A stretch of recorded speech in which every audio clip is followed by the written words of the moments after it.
Hola, buenas tardes. Mi nombre es Rafael García, como todos sabéis y me conocéis, y soy un luchador hipotecario desde hace muchos años. El gobierno ha creado, y que lo que yo voy a decir no es una crítica al gobierno, que está haciendo todo lo que puede y lo mejor que sabe. Y me alegro mucho por las medidas sociales que está tomando, como se tenía que haber tomado en la anterior crisis, pero todos sabemos quién gobernaba y de sus carencias sociales y cívicas que padecía ese gobierno. Bueno, volviendo al tema. El gobierno, entre las muchas medidas que ha adoptado, hay una que me crea una serie de dudas a posteriori, con lo que vendrá después, que esperemos que sea pronto. La cuestión de moratoria de hipotecas. Se va a conceder moratorias de hipotecas y de alquileres a todas aquellas personas que padezcan un ERTE o un paro o cualquier problema debido a la situación del coronavirus que estamos padeciendo. Voy a poner un ejemplo que será fácil de entender. Supongamos que tenemos una hipoteca de 500 euros mensuales y estamos 4 meses, en el mejor de los casos, sin poder pagar los recibos mensuales de la hipoteca. Es decir, que al final de esta crisis nos encontramos con 2.000 euros de deuda. ¿Qué ahí tenemos? ¿Qué ahí tenemos? El gobierno no nos explica si ha llegado a algún tipo de acuerdo con la banca y cómo afrontaremos esos 2.000 euros que tenemos aparcados ahí, que no hemos podido pagar, no porque por culpa nuestra, sino por la situación, por lo que nos ha sobrevenido. ¿Cómo lo haremos? ¿Cómo nos entenderemos con nuestro acreedor, el banco? ¿Cogeremos esa cantidad de 2.000 euros que ha quedado ahí parada en stand-by y la pasaremos al final de la hipoteca? ¿Esos 2.000 euros? Vale, no es una mala idea. ¿El banco estará conforme en pasarlos a pelo? Es decir, sin cobrar ningún tipo de interés por esa moratoria que no ha sido a gusto nuestro.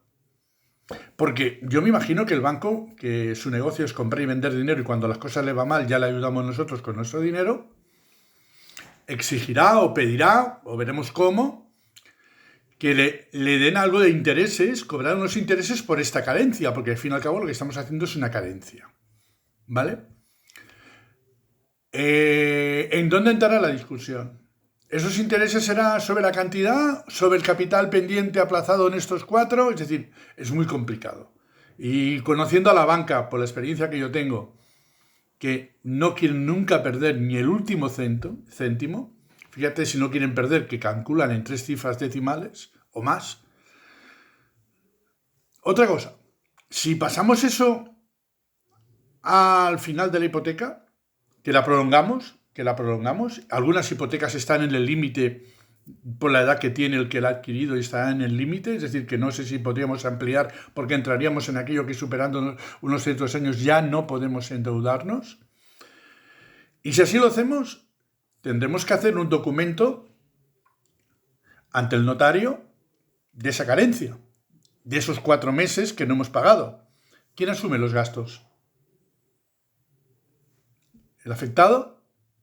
¿Quién los asumirá esos gastos? ¿El afectado los asumirá? Yo no tengo las respuestas, porque a mí me gustaría saber, porque el gobierno tampoco lo ha dejado muy claro, si ha llegado a un acuerdo con los bancos.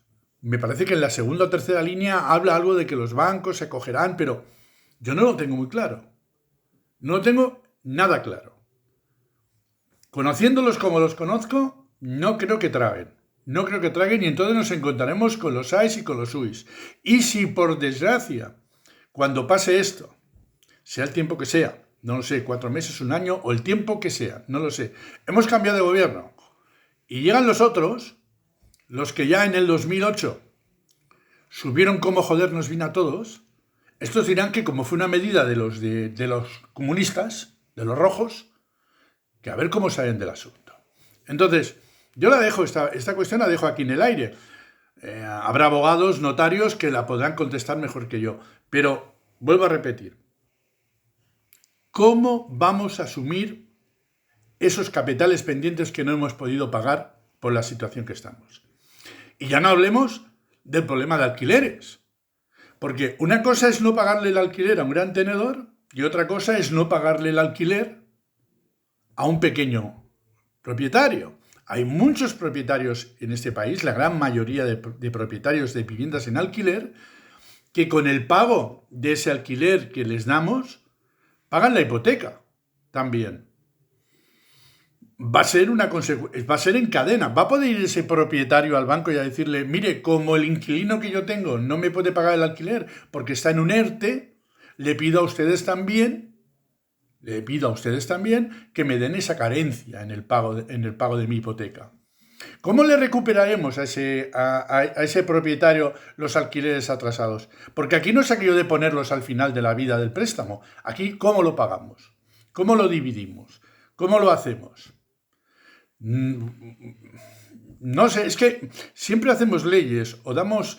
Y lo que no pensamos cuando las hacemos, dada la rapidez del asunto, la urgencia de tomar medidas sociales, pero las tomamos siempre sin desarrollarlas bien luego, sin saber el fondo de la cuestión. Aquí hay estas preguntas, seguro que hay más preguntas por otros conceptos dentro de estas medidas que ha creado el gobierno. Pero yo toco las que entiendo. Yo no entiendo de sanidad, no entiendo.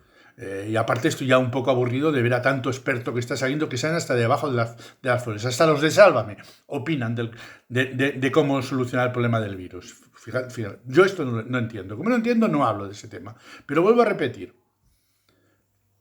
¿Nos puede decir el gobierno, cuando salgamos de esta, cómo afrontaremos las deudas que hemos dejado pendientes ahí con los bancos, que es su negocio, lógicamente, y con los propietarios? Sobre todo lo que me preocupa mucho, más que nada, son esos pequeños propietarios que tienen viviendas en alquiler, que van a dejar de cobrar los alquileres, que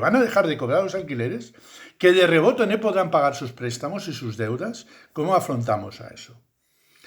Por término medio, mucha gente se va a quedar con sueldos de 900 euros en su casa. Con sueldos de 900 euros. Y con los gastos por medio. Es como lo del recibo de la luz y el agua. Si cogemos un recibo de la luz, del agua o del gas, más del 70% son impuestos. Y gravámenes, historias raras. En el del agua concretamente, si analizamos el consumo de agua que tenemos, de los metros o como se mida ahora de agua que consumimos cuando abrimos el grifo, veremos que la factura es muy pequeña. Todo lo demás es en impuestos. Dice el gobierno, no se le va a cortar el recibo del agua a nadie. Muy bien. ¿Podrá el gobierno eliminar toda esa cantidad de impuestos? ¿Lo podrá hacer? No lo hace. No lo hace, en absoluto. No lo hace. Bueno, yo os dejo estas preguntas ahí. Estoy muy preocupado del día después. El de ahora ya lo estamos viviendo y estamos bastante fastidiados. Pero el día después, ¿cómo nos vamos a enfrentar a esta historia? ¿De acuerdo? Venga, muchas gracias a todos.